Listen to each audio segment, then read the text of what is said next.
going on, everybody, and welcome back to the Hardwood Convos podcast here on the 515 Podcast Network. I'm Brock Bierman alongside, as always, the boys Dawson Livingston and Hunter Rose. We are officially it's pretty much basketball season at this point, which is crazy to think about being already here because it seems like the season just ended like a couple weeks ago. And, I personally thought that the off season was it wasn't as up and down news, like breaking news, all that stuff, especially, what happened with Luka Doncic during the trade deadline. They kind of made this off season not as, memorable, I think is the best word to describe it. But, we're back. The season's going to get started. We're going to preview a lot of the NBA in this episode. We're going to talk about who we think are contenders, maybe pretenders, give out some predictions, both in terms of individual awards, as well as who we think potentially might be taking home that trophy come the end of this season. But as we start pretty much every episode on the 515 Podcast Network, Dawson Livingston, Hunter Rose, how's it going? It's been a while since we've been on a podcast, so I wanted to check in with the boys and see how they've been doing. Life's good right now. Chiefs playing good football. Cavs looking good in preseason. I don't know. It's good to be a sports fan right now if you're me. But yeah, I'm pumped. NBA starts next Tuesday. I can't wait. I'm super excited.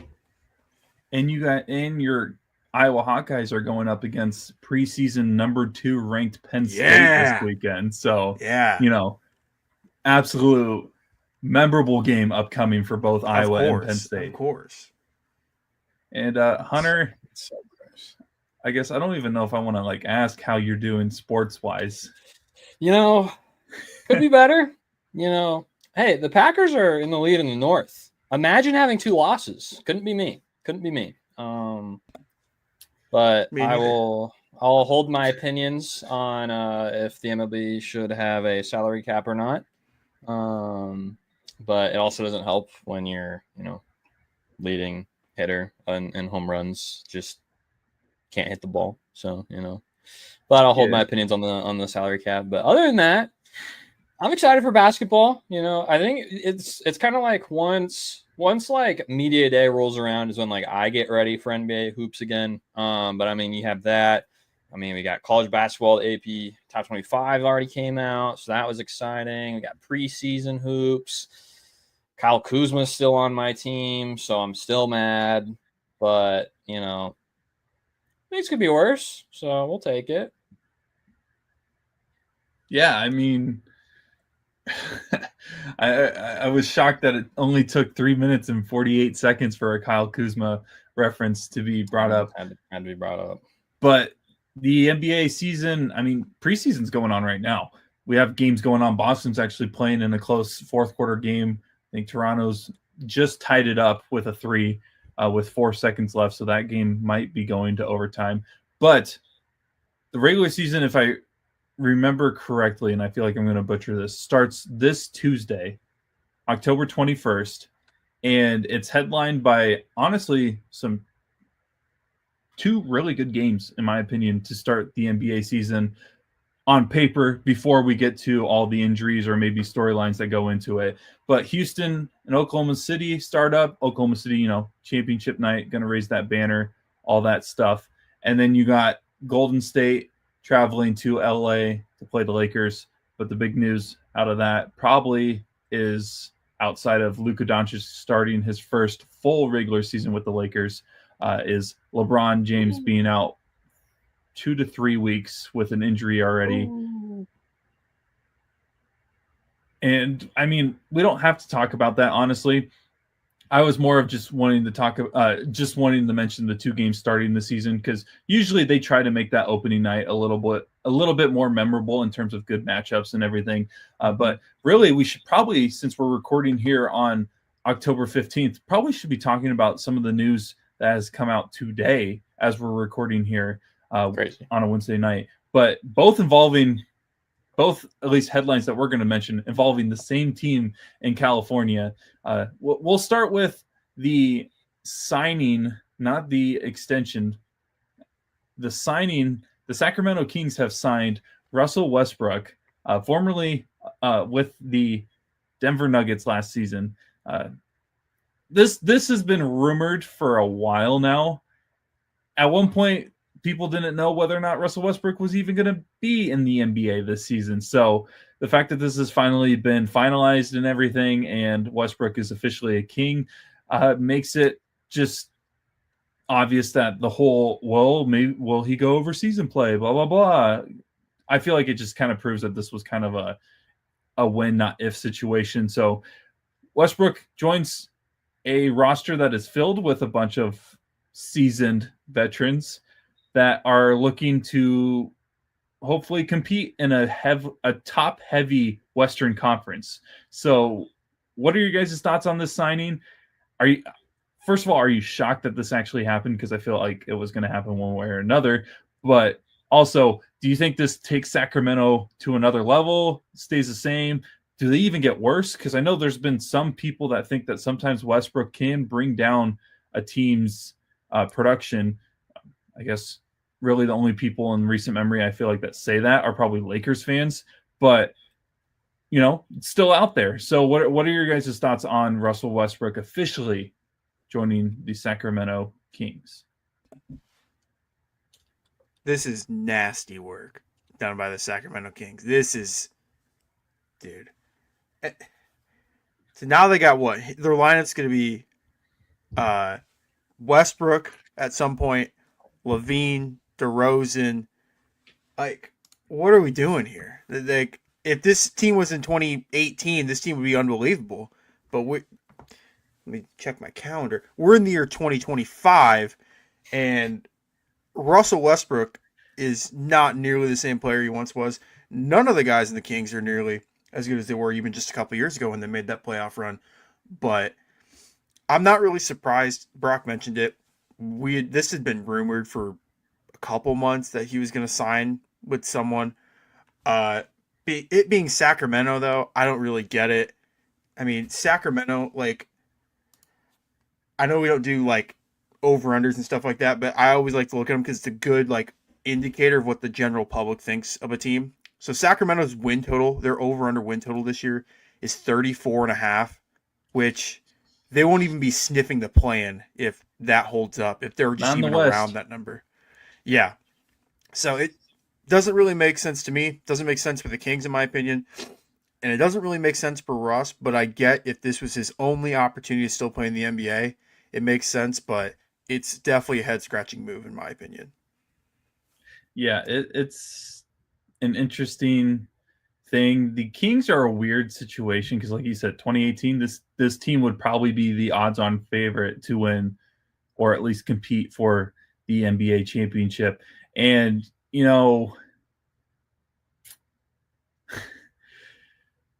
it's just a weird predicament. And I know Hunter loves talking Sacramento Kings basketball and talking about the roster. So Hunter, what were your thoughts on this signing? Again, were you shocked at all? I mean, a little bit. I was more shocked because, like, I just don't see the purpose in, like, bringing this guy. Like, first of all, though, seeing this picture, Brock's got a nice little graphic here of Russ in a Kings jersey. Somebody cue the "You light my fire" because golly, this man's washed. I'm sorry, like it's just not looking good. All love to Russ, but it's just I just don't understand. Especially for a team that shot a not great 35% from 3-point range last season. Let's make it 33. Yeah, like come on. Just rough. Do you think go ahead.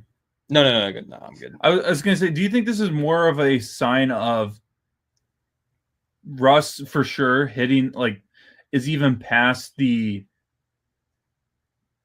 like, his prime was 4 or 5 years ago plus at this point, but he's even past the, like, part of your career where you're still an asset to potentially a championship winning team, because Sacramento, no offense, isn't even sniffing. Like Dawson said, the win total right now, you ain't sniffing the play-in. They ain't sniffing the playoffs. Personally, I'm willing to go out on a limb on that. So Westbrook signing with the Kings, I feel like, is just a further sign of he is past that point where even teams that are contending would be willing to sign him because he would be a usable asset to a team that wants to win a championship. Yeah, I think the thing that sucks is like he's not gonna put up. He did put up a triple double last year. I think a couple of times, if I even remember right, over in Denver. But I mean, like I feel like the only thing he does at this point is really bring like a certain level of like intensity and energy. And I mean, I guess that can be helpful, but like I just for a team that's going to be struggling this upcoming year, why bring in a guy like Russ when you could play some of your younger guys like Neat Clifford, for example? Like, why not give him some extra minutes thrown in there? It's not like you're going to be competing for anything. It's just weird. It's just weird. And especially I have a prediction for the Kings later, but it just does not fit my prediction anymore, unfortunately. So I just don't even know what this team's doing at this point. It just seems very weird. I think Russ with the Nuggets last year was perfect because the Nuggets were so injury riddled that they needed like, hey, we need 20 games out of Russ where he's just going to run the show. Him and Jokic are going to run up and down the court. Like he averaged, like Hunter said, he had good numbers last year, 13, 6, and 5. Shot 45% from the field, 32% from 3. He's never been a three-point specialist, so I'm never going to hold that against him. But in the playoffs, he's just like almost unplayable. His points per game go down. His assists go down by 3, which is pretty staggering. His rebounds go down, and his shooting percentage and his three-point percentage all go down. It makes sense if you're a contending team. It's just like, hey, regular season's super long. We just need someone to like run the show on a night where it's like, hey, Jamal Murray's not going to play. Michael Porter Jr. is not going to play. Like, it made a lot of sense for Denver. It makes little to no sense at all if you're the Kings, because I think we're going to be talking about the Kings a lot this season. Not for the reasons that we all expect, but Sacramento, I feel like, is a blow it up team at some point. I don't know if that's a month from now or if we're talking all the way in February, but it just feels like they just have a lot of misutilized pieces on their team that could be good for other teams, but because it's the Kings, they just can't get it together, if that makes sense. Yeah, they're just a weird situation, and I'm not sure where they're really going or what the, like, when you play NBA 2K where you can say you're a buying, selling, contending kind of thing. I don't really know if they know which one they are right now. We are a basketball team. Woo! Light the beam. I like at this point I feel like they're just the team that's just like, hey, we were already in Sacramento before the A's started playing baseball here, kind of thing. But like, we're here too, just to remind everybody. But good for Sacramento for being the retirement center for the NBA, because the all their games will be played before 5:00. So right after that, all their players can watch Wheel of Fortune, eat their applesauce, and go to sleep. Let's go. So it's great. Good for them. Good for them. It's not the only news in terms of NBA news, not necessarily big headline news, but news in general involving the Kings this week, or today specifically. They have signed Keegan Murray, who is entering his 4th season in the NBA, to an extension. I didn't put on this graphic the amount that he got, but I think it was along the lines of $130 million. I can't remember how many years, though, for the former Iowa Hawkeye. 5 years, 130? Is that 40. For sure, Dawson? 140. Yeah, 140 million for the former Hawkeye. Any reaction? I mean, hey, rookie year, we got to give credit, because shooting wise, like three-pointers made, one of the best rookie seasons of all time that you'll ever see. I think he got close, if not maybe even did break the record in terms of how many threes made by a rookie. I honestly can't remember. I just remember at one point he was on pace to like destroy it. But since then, kind of has like, I don't know, like just flatlined in terms of like the progression hasn't really made that many improvements. Sacramento fans felt like he could be a borderline all-star in the next couple of years after that rookie season. But Dawson, I'll start with you because you probably, out of all three of us, have watched the most Keegan Murray, even not counting NBA. Not saying that you watch Sacramento Kings games religiously, but as an Iowa fan, you know his game a little bit more and maybe how he's developed since or has lacked to develop since being drafted by the Kings. What worth it? 105 years, $140 million for the Kings. And honestly, like you mentioned, you made it sound like the Kings are going to be shopping some of these guys, potentially hinting at that. Is he maybe one of those guys now that he's gotten extended?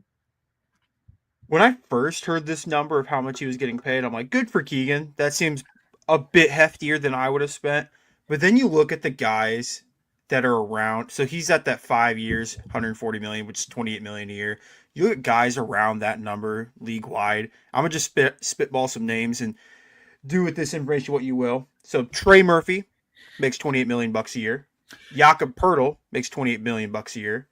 DeJounte Murray, who's currently, I think, rehabbing from a torn ACL from last year. Then we got like Isaiah Hartenstein, Jalen Johnson, Andrew Wiggins is around that number, Miles Turner, Devin Vassell. Hey, that's kind of the range of player that gets this kind of contract. And I don't think that's too far off from Keegan. I think Keegan's growth has definitely been stunted a little bit just with the overall situation. He's been asked to just really just spot up in the corner and shoot. And as a Hawkeye fan, I saw him. He was able to initiate offense in Iowa. I don't know how well he could do that in the NBA, but I'm not super upset with the contract that he got at $28 million a year. He's 25, so this is like his first big contract that he's ever received. But I don't think it's that much of an overpay. It's a little steeper than I would have thought, but I don't think it's that egregious.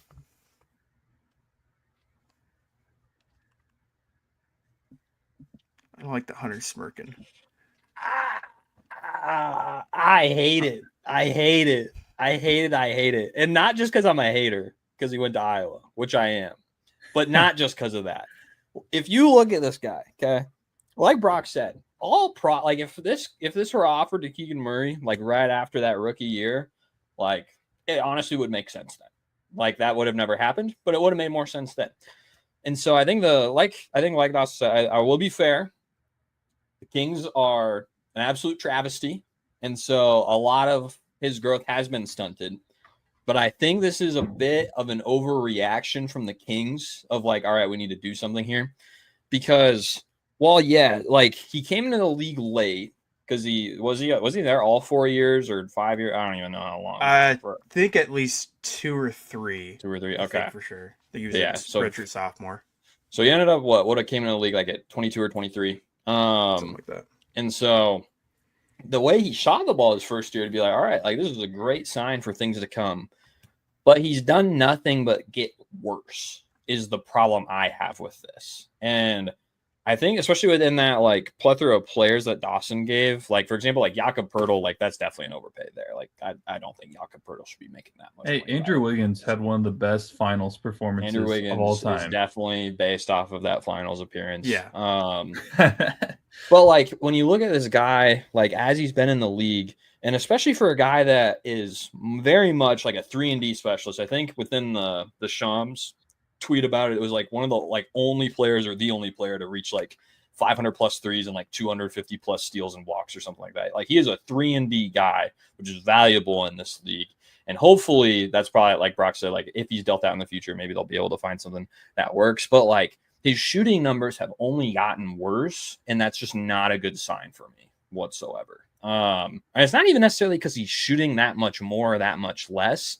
He definitely has been given the ball a little bit more within the turnaround that has been the Kings just in general, but not enough to like throw his accuracy off by that much. Like since his first year, I think throughout like each of the spots within like the 3-point range, he's gone from like the 80th percentile of like NBA players to like below half, like over half the league shoots better than him from certain spots at the 3-point line.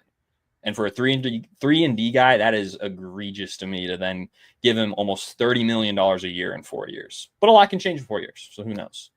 Yeah, he's like Hunter mentioned. He came into the league his first year, shot from 3 41%, and then it has gone down every year. It was 41% his rookie year, about 36% his sophomore year, and 34% last year. So, yeah, a little bit of regression, but I don't know, man. NBA money's crazy.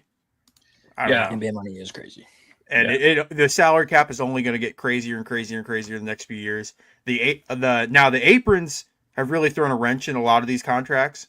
Some of these like non-max guys, you don't really see them getting second contracts, third contracts. But yeah, that NBA money's crazy right now. But shout out to Keegan Murray for getting this one. Yeah, the fact that Keegan Murray, Andrew Wiggins, and Jakob Poeltl were all in the same sentence and all have something in common is just kind of crazy to think about. Oh yeah. But yeah, just those were the two kind of big news in terms of NBA stuff that happened today as we were prepping for this episode. Most of this episode is actually going to be previewing what we think is going to happen in the NBA. We're not going to show any graphics in terms of who we think is going to win the championship. That will be posted later on our social media platforms at 515 Podcast. If you could follow, like, subscribe, share, comment, whatever you can do to help support us, we appreciate that. Tell someone to give our show a listen or a try. We have two shows, Hardwood Convos and Between the Hashes, NFL and NBA. I guess Hardwood Convos is NBA, Between the Hashes is NFL, which this show will probably be posted after the NFL show. The NFL Between the Hashes show will be posted on Thursday, the 16th, and then this one will probably be posted Friday on the 17th, Friday morning. But let's get started here. We're probably going to look at each conference individually as we kind of break down what we think is going to happen this year in the NBA. Do you guys have a specific conference that you guys want to look at first? Because the funny thing about it is, like, both conferences are going to be really, really competitive in their seedings, but almost for very, very different reasons. And one of those, honestly, there isn't multiple reasons. One of the reasons is the West is just really, really good in terms of the rosters that are built together and is going to be super competitive 1 through 8, maybe 1 through 10, depending on the year, because it seems like there's always 1 or 2 Western Conference teams that kind of come out of nowhere each season. And then you got the Eastern Conference where you got teams that are either you can see them rising. Are they going to take that next step? And those are teams like Orlando and Detroit, where you can see the foundation that they've put together. Are they going to be able to take that next step? Then you also got teams that have kind of already taken that next step in terms of, we are here, we are contenders in this conference in Cleveland and New York. And then you got teams like Boston and Milwaukee, who have been here for the better part of the last decade plus in terms of contending with this conference.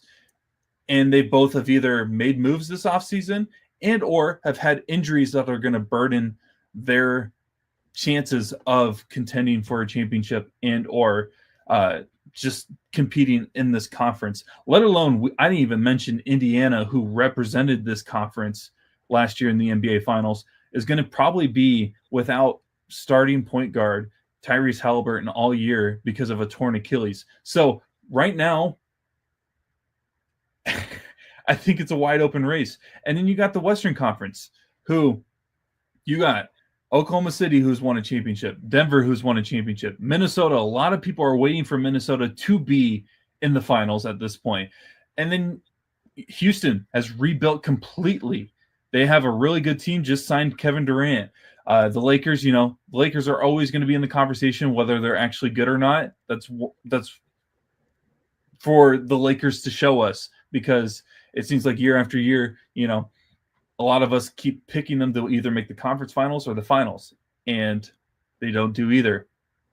The only difference is they potentially have the best player in the NBA, arguably, depending on who you talk to. That's not my opinion, but that's some people's opinions, not Hunter's for sure. You got the Clippers, who've kind of been stuck at that 3-4 spot, some off the court controversies this offseason.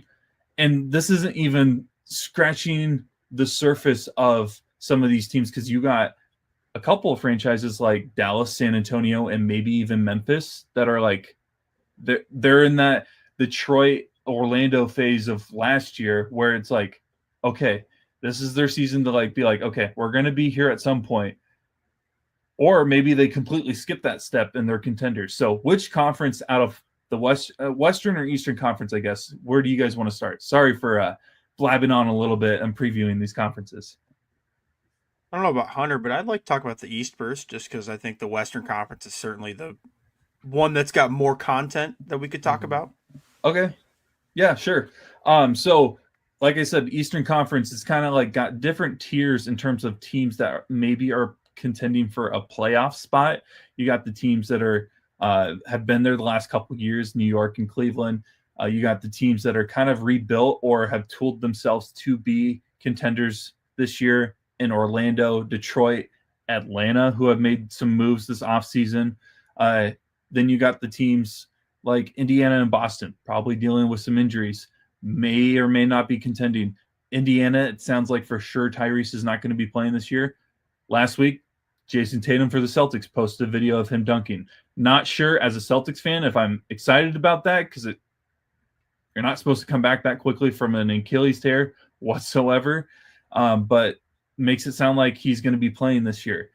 And then you got the Bucks, which Hunter will definitely give us an in-depth breakdown on what he expects from them this season, who, you know, the Lillard experiment didn't work out as well as what we all probably wanted to see. And everybody and their mom is talking about whether or not Giannis is going to get traded.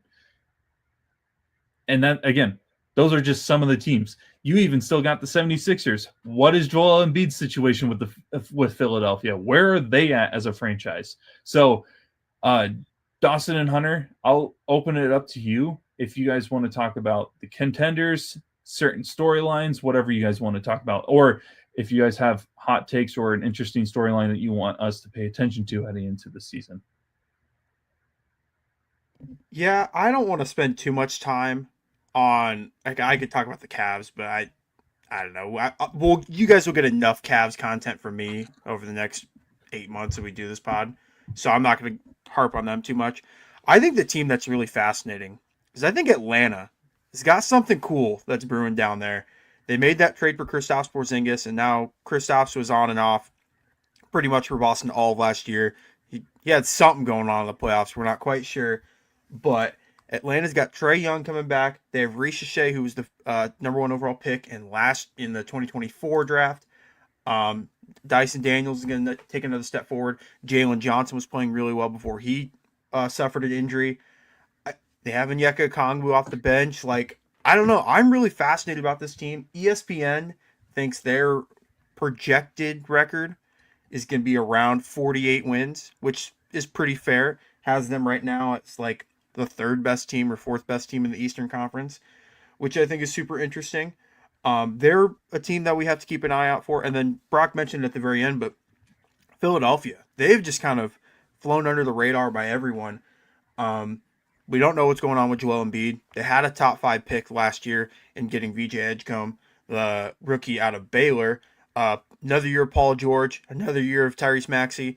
Jared McCain's coming back from an injury, so we'll see if he's able to bounce back from, I believe, a torn ACL or something along the lines of that, another lower body injury. But I'm really curious to see, because now this is a big if, but if this team is healthy, this team has a lot of depth, and they could be very, very good. Still have guys like Kelly Oubre Jr.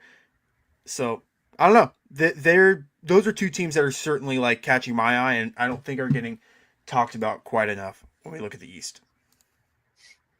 Yeah, I think, especially with the Hawks, I like Quinn Snyder as a coach. Obviously, had something special over in Utah for a hot minute there. But overall, yeah, I think especially like the way you look at their roster, And even obviously last year, Dyson Daniels being the most improved player, being the great barrier thief, like just the fact that they have more defense there now to support Trae Young is a really big deal. I don't know if I'm as high on them as Dawson is, but I definitely think they'll like escape the play-in curse that they've been in for the century, just in general.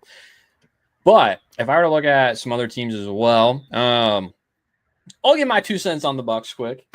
I think they're going to do pretty good. I'm not going to lie. I miss Dame, but I think we're talking down on them way too much, man. Like, one of the most idiotic things I'd ever seen before Russ signed with the Kings, you had a certain individual from a certain company who was talking about how he was going to end up on the Bucks, and it's stupid that they haven't called yet. No, it was so smart they didn't call yet, because there's no reason to have Kevin Porter Jr., Cole Anthony, and Ryan Rollins all very, very talented, high upside point guards. And you're like, yeah, let's bring in Russ, because why not? Like, no, that'd be idiotic. But I think they really showed that they've learned from their past couple series with the Pacers, being able to get up and down the floor. Obviously, Giannis is going to do his thing in transition, but now you have guys that are actually going to be able to run in transition with him. Before, you had one of the oldest rosters in the league. Now you have one that is much more suited to being able to get up and down the floor, to create opportunities for themselves and for Giannis. And so I think they're going to do a little bit better than most other media outlets would have you think. And no, Giannis is not leaving. More on that another time. But I think another team that I'm interested in, and this one, I'm not going back on my word. During the summer, we had an episode where we kind of did this little like teams that to sell and teams to buy. And I'm still not sold on them. But because it's the East, I am really intrigued if the Toronto Raptors can actually do something. Because if there is a year for something to happen, it would be this year. I don't know how, but it would kind of have to be like a stars align moment a little bit. And even if it doesn't, they'll still, I think they'll end up being in the play-in just because of how just the conference looks in general, or at least be close enough. But I think just in how they've been able to get to the point that they're at, if you have Emmanuel quickly be able to be as good at distributing the ball as he was. He's not exactly a guy that was known for distributing the ball by any means when he's in New York, but having to take up the call of being point guard there, he's done better than expected. But then you also have the Hail Mary of bringing in Brandon Ingram. Hopefully he's able to get more time with them. You got Scotty Barnes still, who's going to be Scotty Barnes. But it's like they have a lot of these guys that when they did this whole 6'8" experiment of everybody who's 6'8" is going to be on this basketball team, and it didn't work out. I think this could be the time. This could be the year where something happens, and not necessarily anything special by any means, but especially if they do better than expected, they could maybe somehow escape from their nightmare by being able to get more value out of the guys that they ended up bringing in. Because before, it was not looking like they were going to get any value out of them, even if they traded them off. But hopefully, at the very least, can get themselves in a position to actually build from somewhere. Great stuff, guys. This conference is just...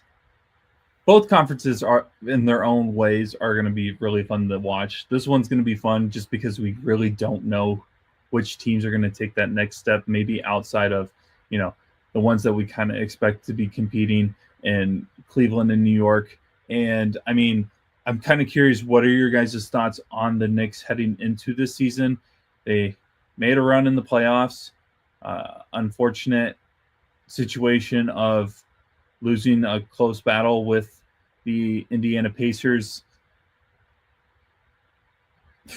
New coach immediately after that, which me personally, big fan. I actually do like the move that they made.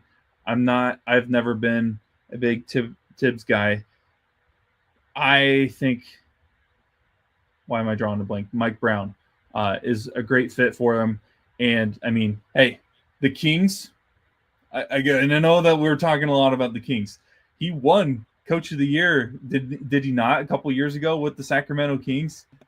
I feel like that in its own is like very, very impressive. So if anyone can take this Knicks team maybe to the next level, I think it's him. Also, they added Jordan Clarkson, which I think not many people really realize. Just even the small little thing that Jordan Clarkson can add to a lot of teams. He was kind of just sitting there in Utah, just kind of collecting paychecks, running up and down the court for a while. So it's great to see that he was able to get on a team. And I know, and maybe one of you guys touched on them a little bit, and I completely spaced off.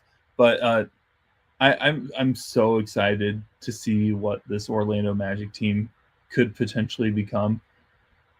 This is not like a bold prediction for the season, which we'll get into later. But am I crazy to think that they could, because of how the Eastern Conference is built, have 3 All-Stars? I could see it. Because you got Desmond Bane coming from Memphis, Franz Wagner, who has been proven to be a really good asset and really good scorer. And then you got Banchero, who, if you look at odds, is on the board for potential MVP votes in terms of like betting odds. And it's not necessarily a number 25 on the list.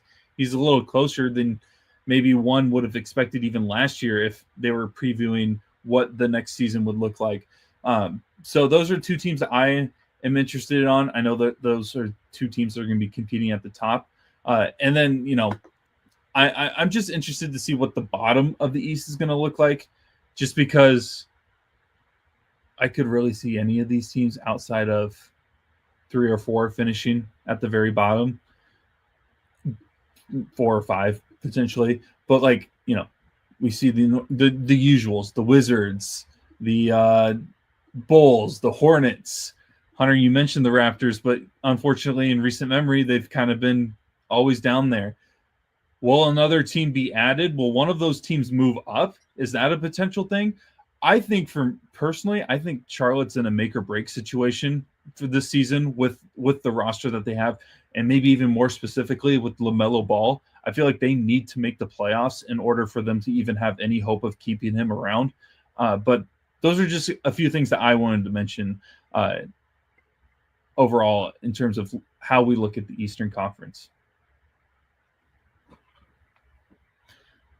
Yeah, I agree with you in the Charlotte take that they're kind of at a crossroads. LaMelo is in year 6? Yep. Or close to year 6. Close to that. If they're not really contending anytime soon, if I'm Charlotte, I'd shop him for sure. Not saying he's going to get traded mid-season. I don't really think that's going to happen. But you never know. You never know. Crazier things have happened. None of us a year ago today would have thought Luka would have gotten traded in the middle of the season. But it happened. I never thought he would have ever left Dallas. Right. Also true. But yeah, the NBA, it's a business for a reason. It's all fun and games, but we found out real early on that anyone in this league can get traded. So, yeah, for sure. And I mean, this conference specifically, what you may think is going to happen might be the complete opposite by the end of the season. But we'll see how that turns out. Do you guys have any bold predictions with the Eastern Conference, or do you guys kind of want to wait on the bold predictions things until we get done finishing just kind of overall preview of the Western Conference? Let's preview the West. Okay. Before we get to our bold takes. Perfect. The Western Conference, similar situation where it's going to be hard to predict where everybody is going to finish in terms of the seeding of the NBA playoffs.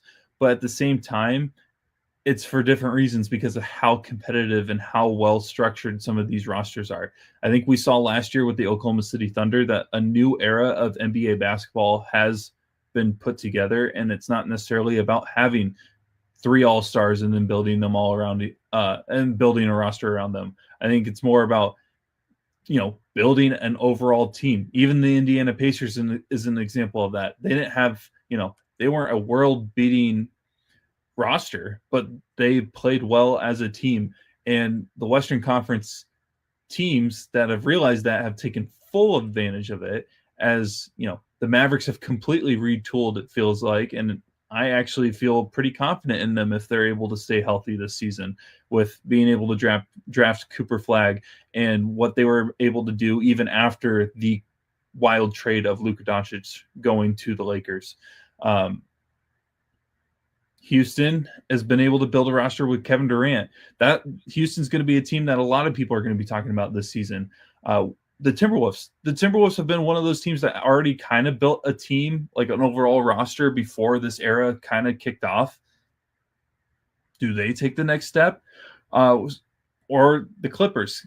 The Clippers are an interesting team because I see vibes of the Kings, where they keep signing these older guys, or they just keep trying to get this veteran leadership on their roster. The only difference is that they have Kawhi Leonard on their roster. So even when he's healthy, he does play really good basketball. But the question is whether or not he steps on the floor and how many times he does that. But those are a couple of key notes about the Western Conference, which is funny because I haven't even mentioned the Lakers and Luka Doncic heading into the season. So Dawson, I know you have Luka somewhere later on in the show mentioned.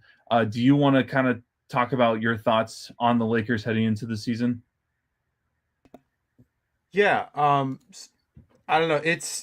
They're at a crossing point now because Luka clearly is the best player on the team, and LeBron's in this weird stage where it's like, yes, you still need LeBron to be like an all-star caliber player to be really good, but you need LeBron to take like a back seat. You need to let Luka run this show in order for LA to reach its full potential. And obviously, with the news, I think that came out last week, LeBron is going to miss the start of the regular season, or at least the first few weeks.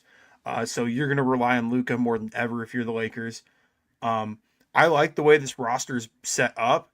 When everyone is healthy, I have my reserves when a couple guys are out. Obviously, with LeBron being out, it's another playmaker you lose, but your starting lineup will still consist of Luka, Austin Reeves, Rui, probably Jake Laravia or Vanderbilt, and then you have DeAndre Ayton.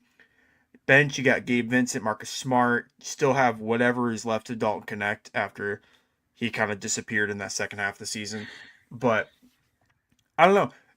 The Lakers, they didn't really make any huge free agency moves, just a lot of moves on the just kind of under the radar, with obviously the Marcus Smart move and Jake Laravia and guys like that, DeAndre Ayton.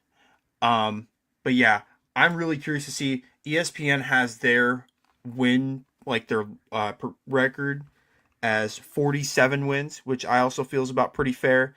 That puts them at about 1, 2, 3, 4, fifth in the Eastern Conference, fifth or sixth, around with that Minnesota range. But I expect Luka to have a huge year because he's in a make it or break it year. He took a lot of criticism last year with all the fat jokes and him being 270 pounds when he was with the Mavericks, and then obviously them going out in the first round. I don't think any of us picked them to lose in the first round last year in our playoff brackets, so we were all kind of surprised on that. But if you're the Lakers, you got to see Luka at least take over and get back to what we've seen that Luka can do, because we're only a year and a half removed, or not even, from Luka taking the Dallas Mavericks to the NBA Finals. So we need to see if we can capture that with the Lakers.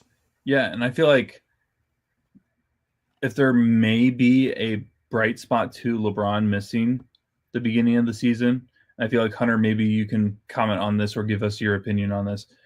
I feel like this is a great opportunity for the Lakers to get a preview of what post-LeBron LA looks like, because, I mean, they got somewhat of a not terribly old roster. I mean, some of their players are kind of up there. Marcus Smart might be one of those guys that like a year or two may not be in LA.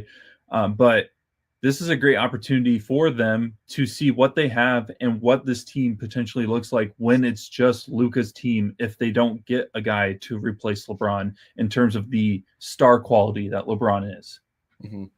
Yeah, it'll be interesting because, I mean, in the postseason, it was pretty cut and dry.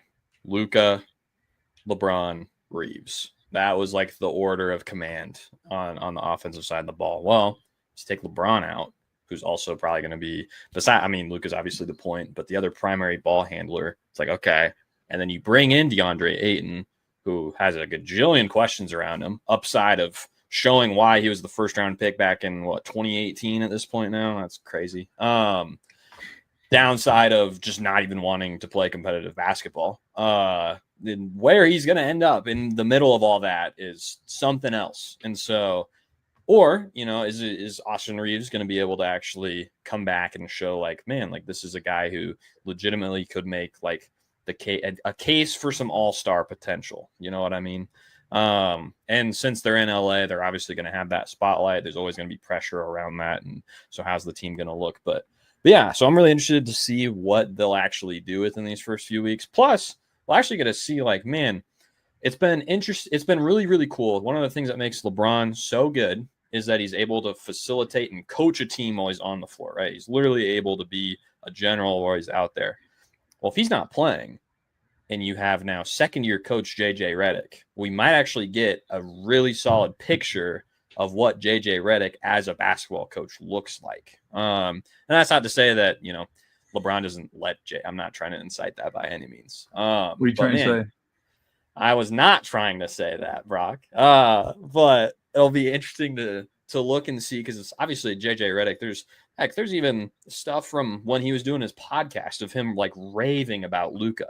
And so I'm really interested to see how he will coach up this team, especially with LeBron being gone. But yeah, it'll definitely be to kind of like sink or swim kind of moment, I think, without LeBron there for the Lakers. The craziest thing to me is whenever I see clips or photos or whatever of JJ coaching, he gives off college basketball coach vibes more than a professional basketball coach. But because he kind of gives a throwback, a little look, like he seems like someone that will get up in your face. And like, we've seen clips, we've heard hot mics of him being visibly frustrated with this Lakers team before. But honestly, that might be a good thing, because the NBA, the NBA's kind of missed that a little bit. The NBA coaches have they've just taken a back seat recently. There's been a few of them that may have made headlines of different things and have had success, but none of them have been like that old school type coach as much as JJ Redick seems to put off. But I think this is going to be a good opportunity for them. And we'll see, because every week matters in the Western Conference in terms of seeding. And one bad week can change your team's outlook from a playoff appearance to let alone even making a play-in appearance.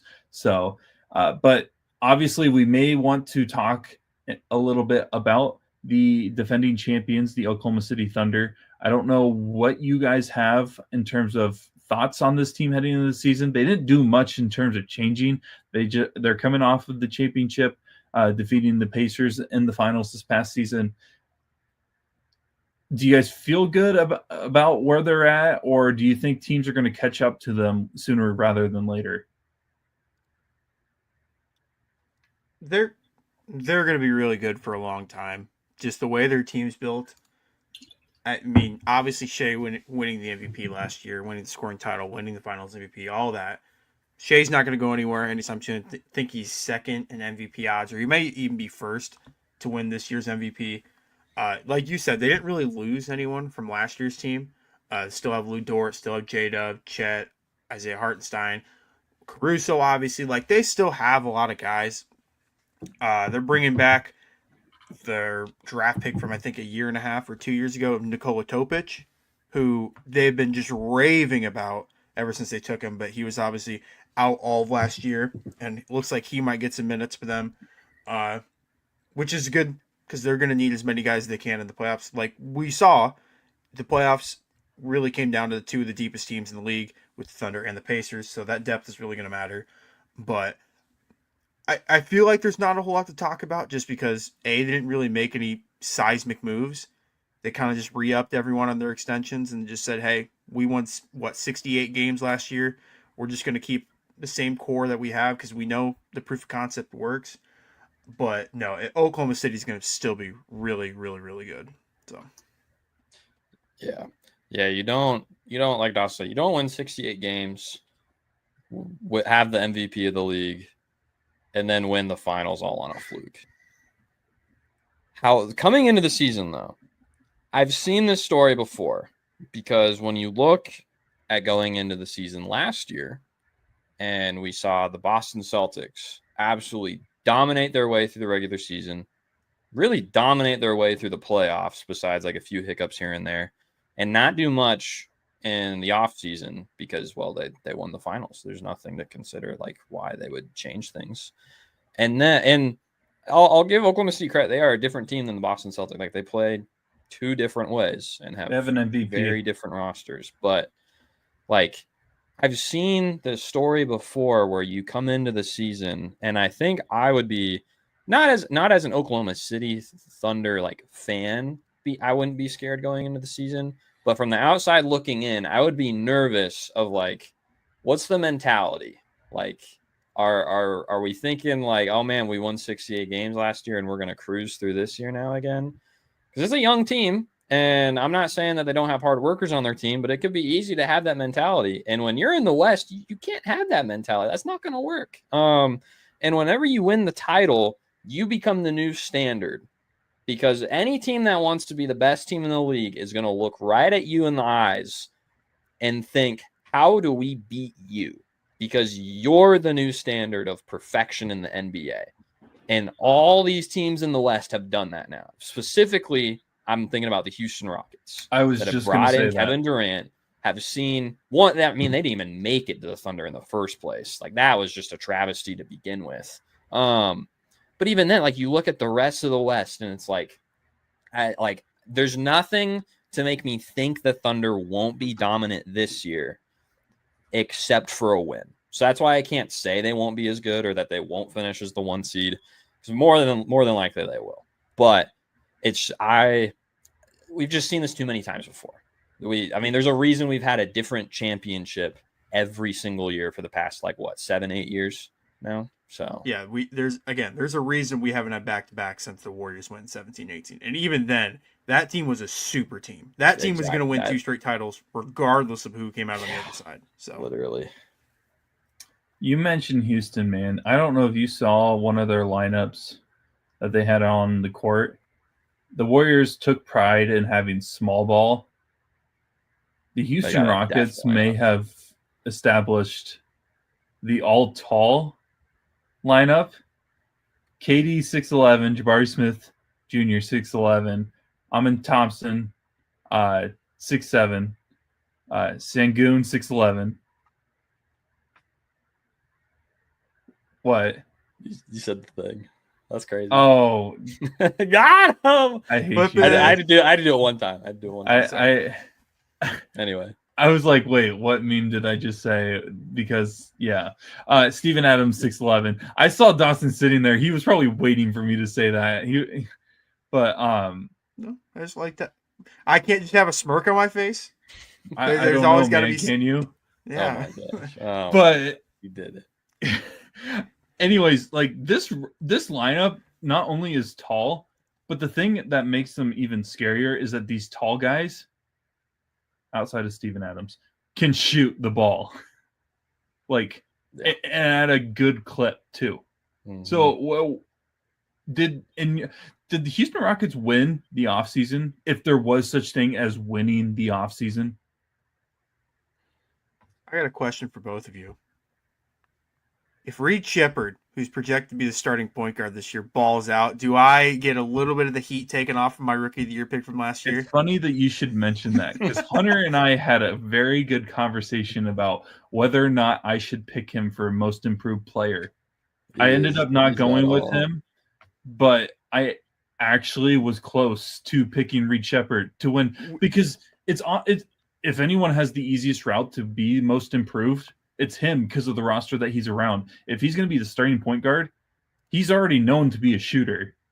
Pass it to the other guys. And now it looks like Van Vliet's going to be out for the year because he tore his ACL. And the reason why Sheppard got drafted is just because he's an otherworldly shooter. I don't even think he started the majority of his games at Kentucky, but he got picked where he got picked because he doesn't miss threes. But I just wanted to know if I get a little bit of heat taken off of my Rookie of the Year pick. Because, If that I have happens, cursed rookie of the year picks. if that happens, then Scoot Henderson can lead the Blazers to a play-in appearance. Oh my gosh. Scoot. Maybe. Also, yes. Maybe. If the audience out there, whoever you see for my rookie of the year pick someone else. Do not tail me. Just how Braden and our Between the Hashes pod can't hit a game of the week pick to save his life. Don't follow my rookie of the year. He won one last week. He did win one. His first one in 9 games. But big. Just He's saying. looking like Paul Rhodes out here with the 1-8 record. 1-8.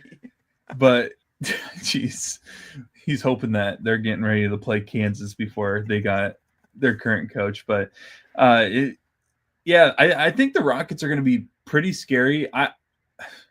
It's so hard. I am still going back and forth with who I have making out of both conferences. And honestly, I think when we make our picks, I'm just going to have to just pick 2 teams and settle with it, because you could go with the odds-on favorites, which logistically, honestly, this season might be the best option to do just because of how crazy the NBA is in terms of like so many teams have had turnaround recently that maybe it is this season of the guys that were good last year will be good again because they didn't have to make much adjustments. But like you guys said that last year, we say that every single year a team wins the title, because we said last year, especially about the Celtics, because of just the dominance that they had in that run. We said that about the Nuggets the year before that.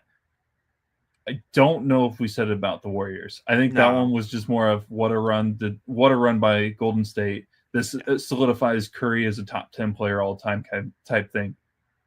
Yeah. But, even it's hard to say this because a lot of people consume certain types of media, but I think a lot of people did think that the Bucks were set up for a very long stretch, at least a 5-year stretch of contending with titles.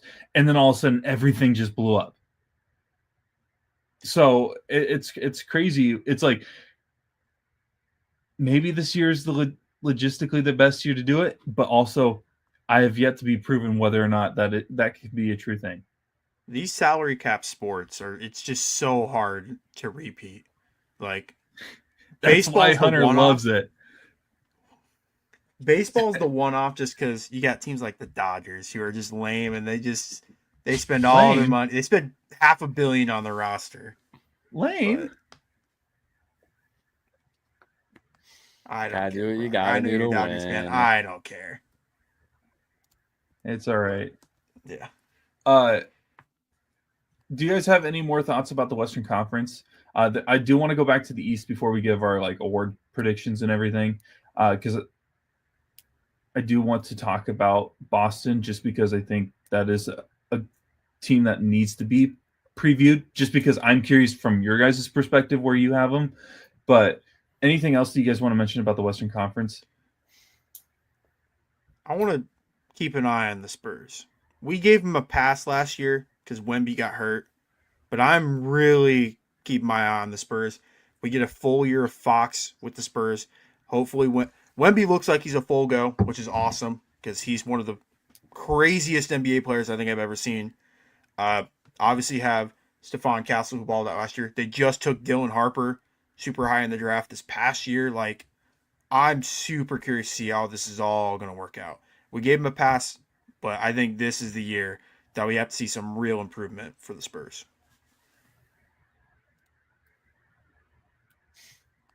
I don't have any other team I want to talk about in the West. I want to delay talking about any other team in the West until later. Perfect. All right. So we talked a little bit about the Celtics when we previewed a little bit of the Eastern Conference, but Jason Tatum is out for a while.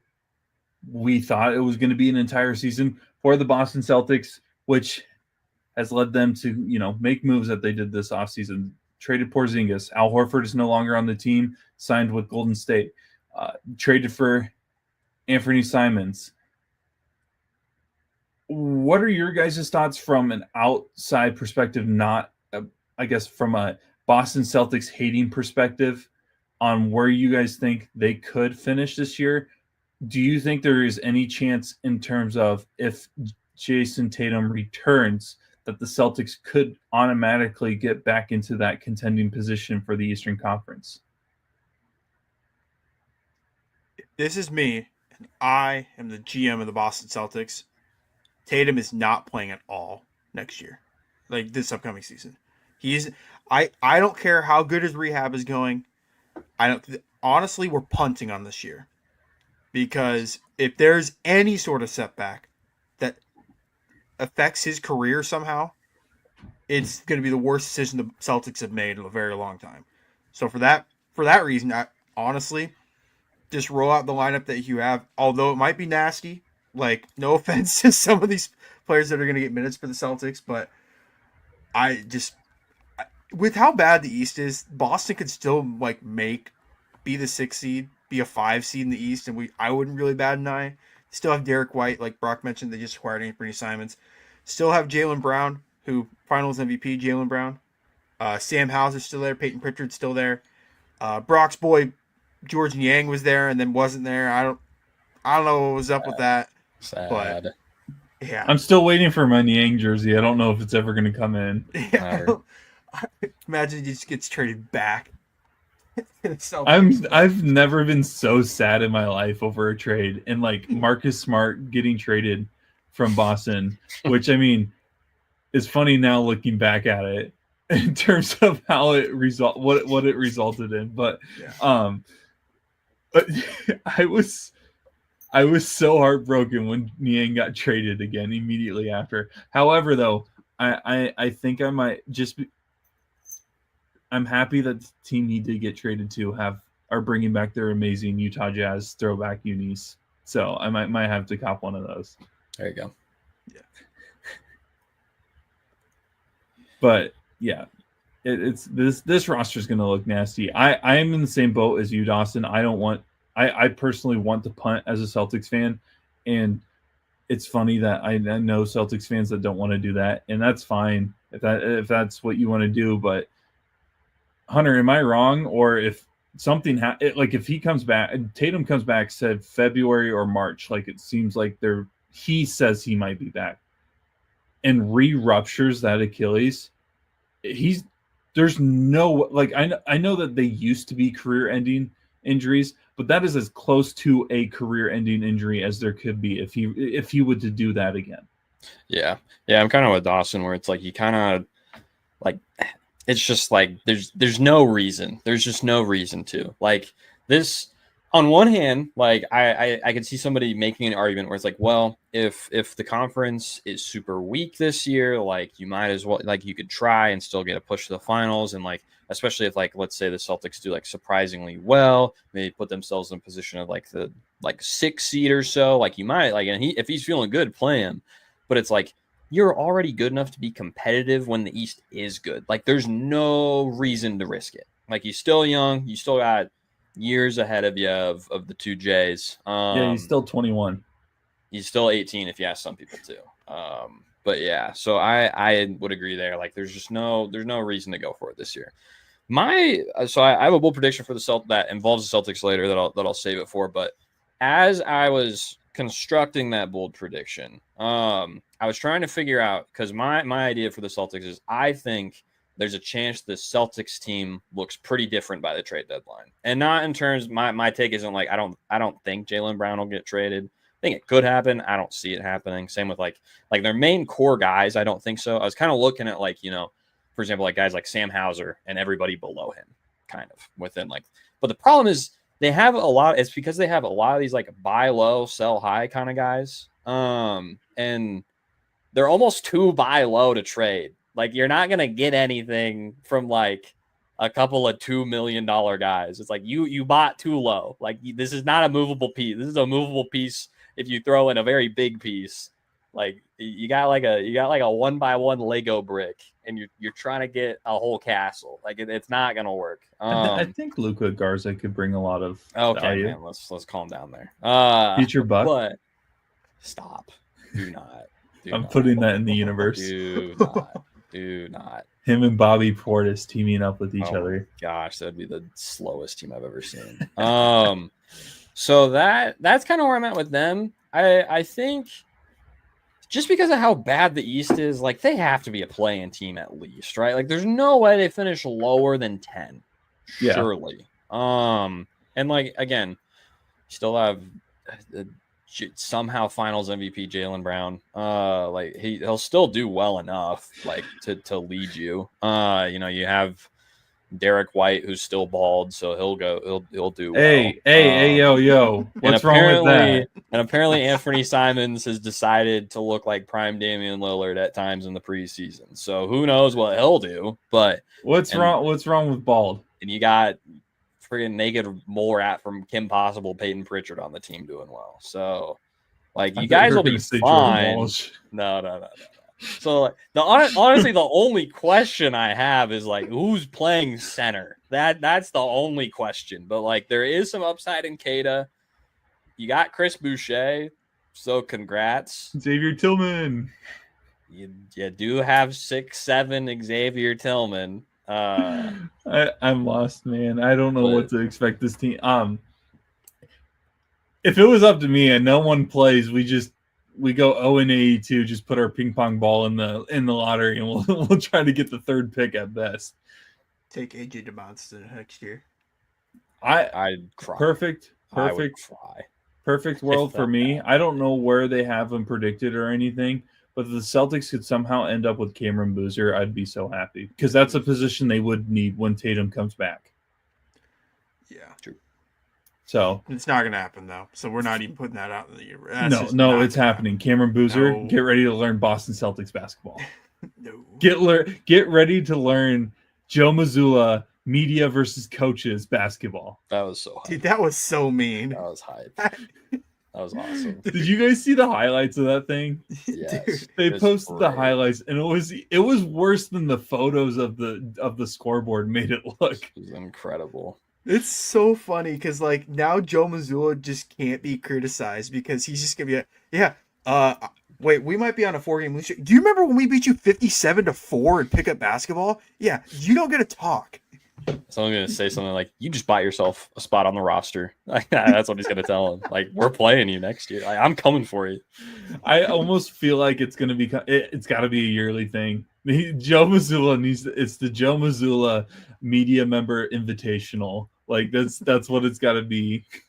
It'd be so great. ESPN would put it on ESPN Plus. Like I'd pay to watch ESPN that. 8 the Ocho. Yeah, the Ocho, the Joe Mazzulla Classic.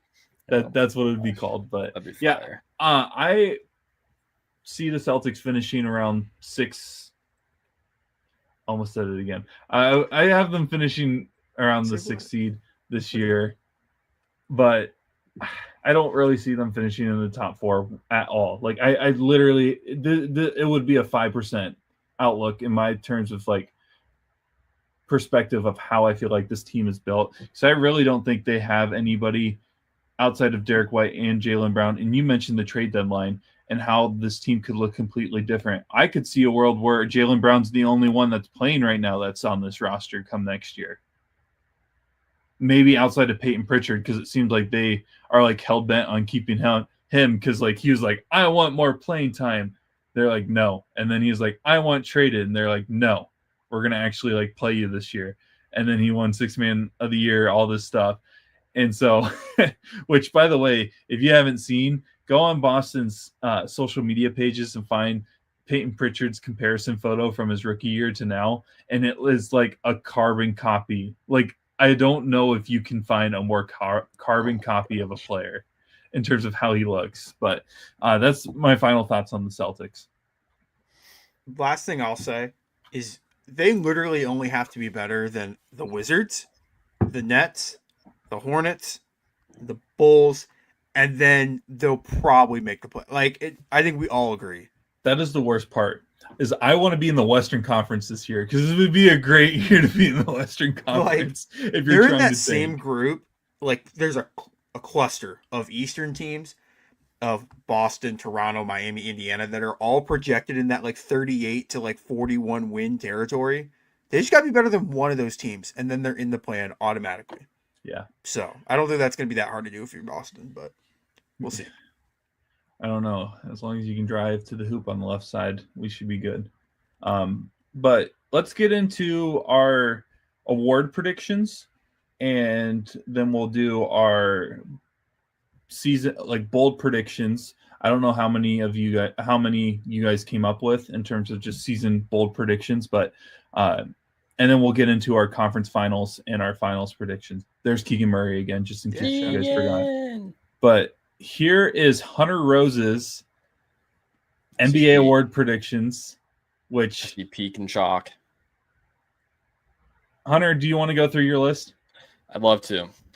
So yeah, I'll start for the graphic. We'll start in that top left, just go across the top and move to the bottom. So my MVP, going with the homer pick, Giannis. But I do have a reason for this. So my prediction is if the Bucks in the struggling East can manage to get 50 plus wins, I see based off of all the slander that has happened for how bad this Bucks team should be, there is no person on planet Earth with a microphone that is allowed to not vote for that guy, because it will be because of him.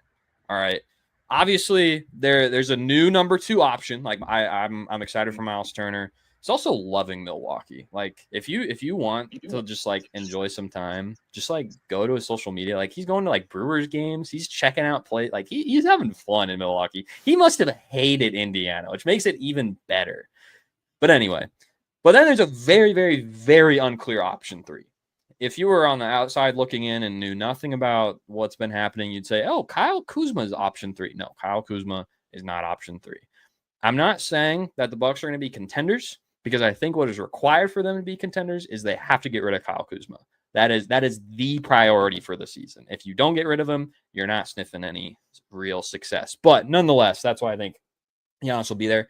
Last season, overall, when Giannis was missing Dame, which was like the biggest thing that happened for the Bucks, he still averaged 30, 11, and 8 on 61% shooting in about 16 games, which is about what he did during the regular season first place. Got a little bit of bump to his assists, oddly enough. But overall, last year, Giannis, top of the league in overall usage. He's in the top 99 percentile in assist percentage. In other words, when he sets up his teammates, the chances are they're going to make the shot. Like he makes looks happen for teams and for his teammates, and they succeed. While still very dominant down low, as you can just see when you watch Giannis. I mean, he literally played 4-on-1 against OKC in the preseason and still yammed it home. Lou Dort flopped too. That was even funnier. But anyway, he also this last season exploded in his mid-range game. So he ended up being in the top 78 percentile in mid-range accuracy, which was an insane boost from the year before. And so the only thing too that I'm really hoping for, and the problem is that even though he had a boost in his mid-range, that did not translate to his free throw numbers at all. If Giannis can do any improvement to his free throw game, there is no reason he averages even more points. And so overall, he no longer has to do this 1A, 1B thing. As much as I love Dame, and I wish he was still on my team, it definitely looked very obvious that this 1A, 1B thing just was not working very well. He is clearly the man on the Bucks now. Like, he does not have to facilitate his game in any other way. And so I think that will lead to a Giannis MVP once again. I'm still going. Oh boy. Rookie of the year, we're going with Cooper Flag. I'm not even going to take time to explain this. Like, there's a reason he's number one. There's a reason he went overall number one. Like, the Mavericks are going to be a pretty competitive team, and like, he almost has no pressure with it because Kyrie and AD will be there. If things go poorly, it'll be their fault. If things go well, it'll be their also fault. Well, credit, but it'll also be Cooper Flag's, and he'll be the starting point guard apparently. That's crazy. But that's only going to help him too, probably. And so I think too, like, the competition is still going to be steep for it. If I were to throw in like other names for Rookie of the Year, I think my other favorites would be like VJ Edgecombe, depending on what the 76ers look like. And then I'm really excited for what Trey Johnson in Washington's going to do, because Washington's just a weird team. I think they're going to look very different too by the trade deadline. Defensive Player of the Year, Victor Wembanyama. Sorry, Dawson. This guy was going to win it last year had he not been injured. Like, that was very clearly going to happen. So I have literally zero signs as to why it wouldn't this year. Just to give a little look at the dominance that he had this past year. He was in the 97th percentile of players in points allowed per 100% possessions. And just to keep in mind, and also was top 100%, aka the best, in just blocking shots.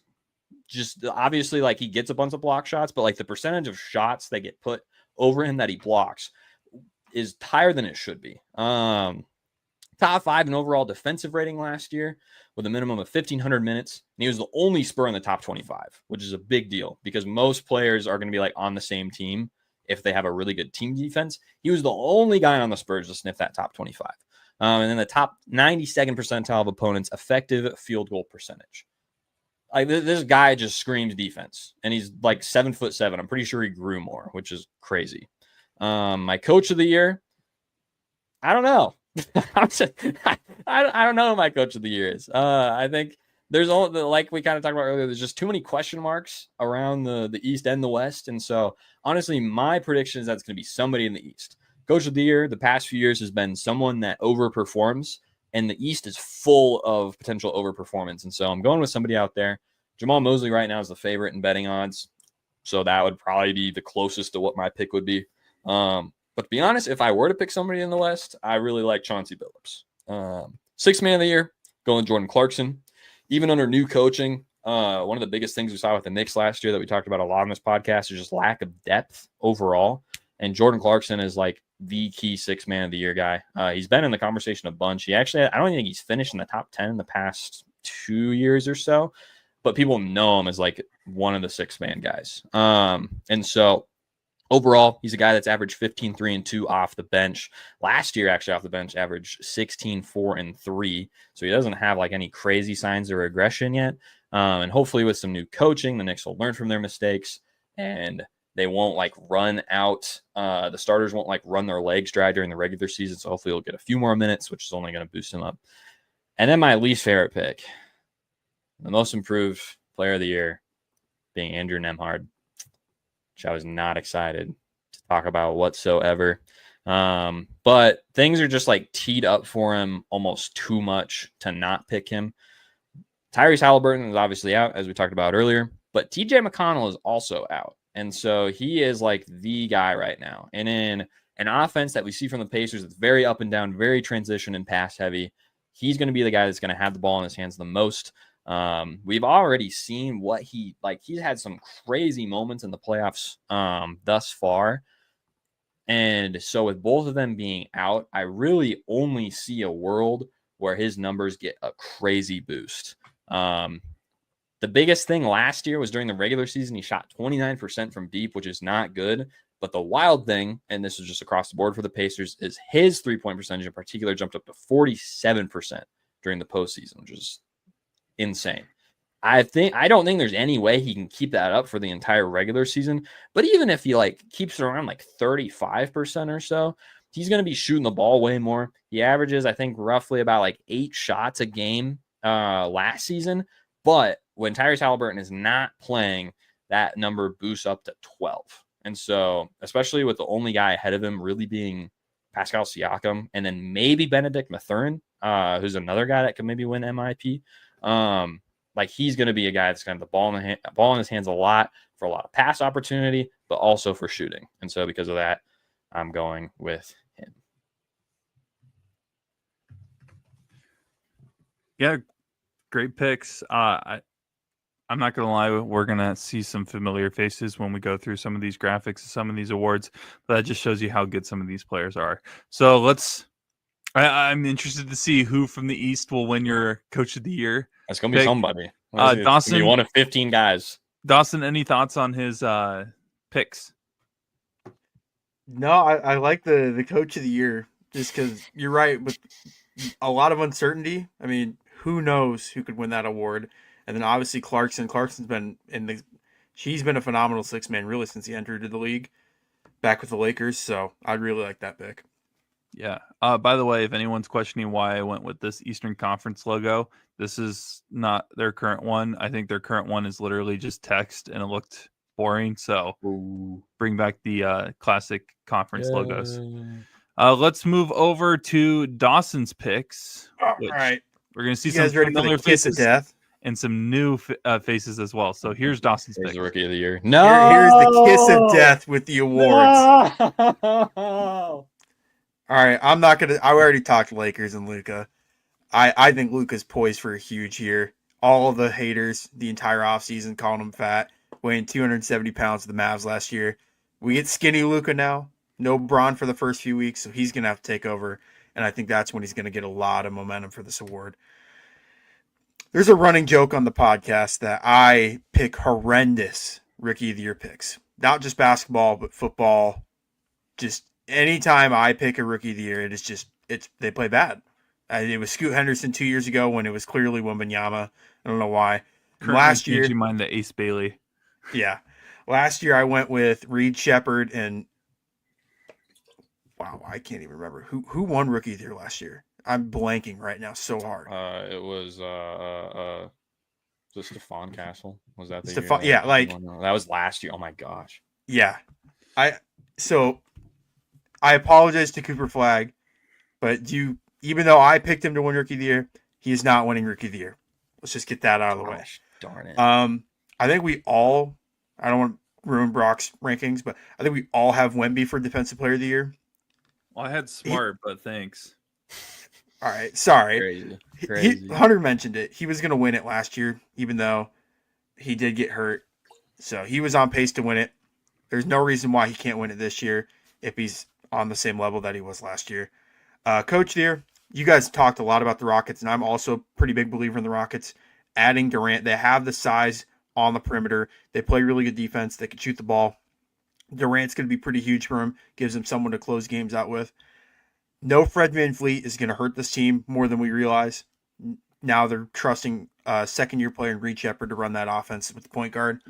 But I don't know. Ime is a good coach. He took Boston in his first year as the head coach to the NBA Finals. I don't know why he couldn't do that with the Rockets because that team is that talented. So I have Ime Udoka winning Coach of the Year. Sixth Man of the Year, this guy should have won it last year if it wasn't for freaking Peyton Pritchard. But Ty Jerome balled out with Cleveland last year, got a bag with Memphis. I don't know what Memphis is going to be. It could just be a bad team where he's going to get a bunch of shots up. But Cry about it. Ty Jerome in playoff games was unbelievable and then was also unplayable in the same series against the Pacers. So we'll see. I don't know. He played really well last year. He's going to get the ball in the second unit a lot with Memphis. So I'm picking him for my Sixth Man of the Year. And then most improved, I honestly didn't know where to go. But I kind of went with an oddball one. I'm going Matas Buzelis for friend of the podcast, Braden, and his Chicago Bulls. Bulls are going to be bad next year. I think we all pretty much agree on that. Next year, they're going to be bad this year. Yeah, I mean, that's what I mean. This upcoming I know season. what you meant. That's just teasing. And Matas was not that long ago the projected number one overall pick for that 24 draft class. Going into that season, obviously didn't end up going up. I'll drop to, I think, the 11th pick, somewhere along those lines.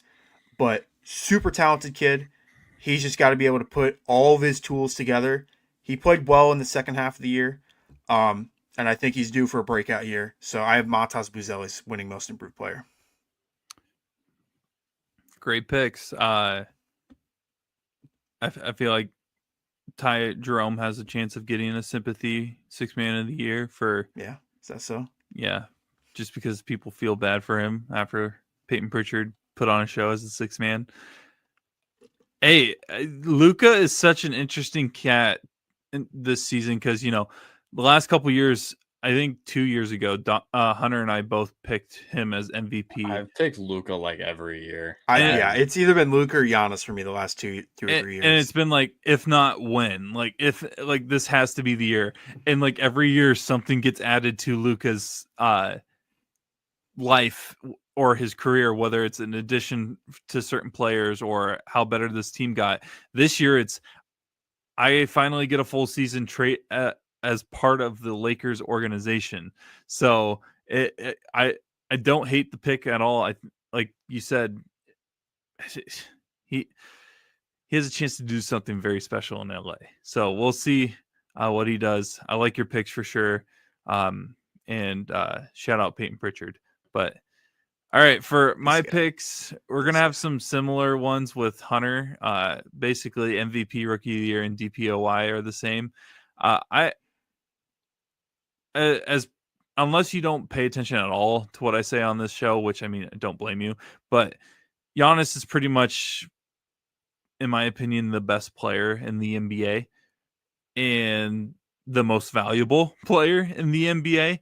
And if this Bucks team is a top 3 seed in the Eastern Conference this year, I really don't know why he wouldn't be at least second, if not an easy pick for first place as MVP. This Bucks team is set up for failure. No offense, Hunter. I just don't see this team going really far. And that's from someone that thought that the Bucks were going to be really good last year. So if they're a top 3 team in the East, if they win 50 plus games in the East, Giannis has to get MVP. I don't see why there wouldn't be. I honestly did think about picking someone else other than Cooper Flagg for Rookie of the Year, but the only reason I went with Cooper, and I texted Dawson about this earlier today, and I think when you think about it this way, it actually does kind of make sense. But Cooper's in a situation where he's on a team that he's not the best player on the team. There's a good chance, depending on the night, he's not the second option on offense either. So his stats may not show it. So that's why I almost wanted, I was looking at Ace Bailey in Utah because I was like, he's going to get the ball a lot, be able to prove himself this season. But the problem is I had to remind myself the NBA awards are storyline driven. And if the Mavericks have an unbelievable season this year and Cooper Flagg's averaging 13, 7, and 8 or something like that, he'll win Rookie of the Year no matter what, unless Ace Bailey is averaging like 25 or someone's averaging 25 plus points per game. So Cooper is probably the obvious choice for Rookie of the Year. And then give me Wemby, a Defensive Player of the Year. Would have won it last year. Let's move on. Coach of the Year, give me JB Bickerstaff. I think the Pistons are set up for a really, really good regular season this year. Again, last year it was teams in the Eastern Conference built their rosters for the most part to compete with the Boston Celtics. And there was one team that frustrated the living crap out of me every time we played them last year. And yeah, Cleveland, New York, Milwaukee, those were all competitive games. I despised playing the Pistons just because every time Boston played them last year, it just didn't look good whatsoever. And so, I give me the Pistons. I like, and JB Bickerstaff for Coach of the Year because I think they're set up for a very special season. They're one of those teams I think that could take that next step in terms of establishing themselves as a contender in the East for years to come. And then Sixth Man of the Year, give me Naz Reid.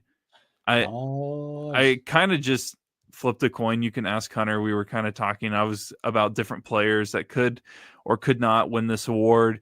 I went back and forth on certain players, and then I was like, wait, there's a good chance that they end up starting more games, all that stuff. So I tried to think of someone that will probably be a sixth man for a lot of the season.